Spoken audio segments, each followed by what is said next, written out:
Hello mga ka-Chocopam, ayan, bali ngayon ay 12 days na ng ating si Bebe Dog. At ayan, ginising na ni Mami Hershey. Dahil tulog na tulog, ang sarap kasi ng tulog niya. Yan, nagmi-milk na. Tingnan niyo naman po, ang taba-taba ni ating si Bebe Dog. Hindi naman po masyadong magatas na si Mami Hershey eh. Kasi nag-iisa nga siya, hindi siya masyadong makain. Ayan, oh, pero ang laki-laki ng ating si Baby Dog. 12 days na ngayon. Sa 14 days ay aking i-deworm. Milk, alis dyan. Nagagalit si Alis. Nagagalit si Mami. Nagmi-milk si Baby Dog. Ayan, sama ng tingin ni Mami. Huwag mong mga away, Mami siya. Huwag mga away o tumati si Baby Dog. Taba.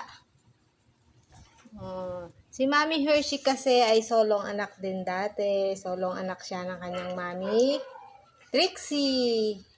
Ngayon, itong si Baby Dog ay solong anak na rin.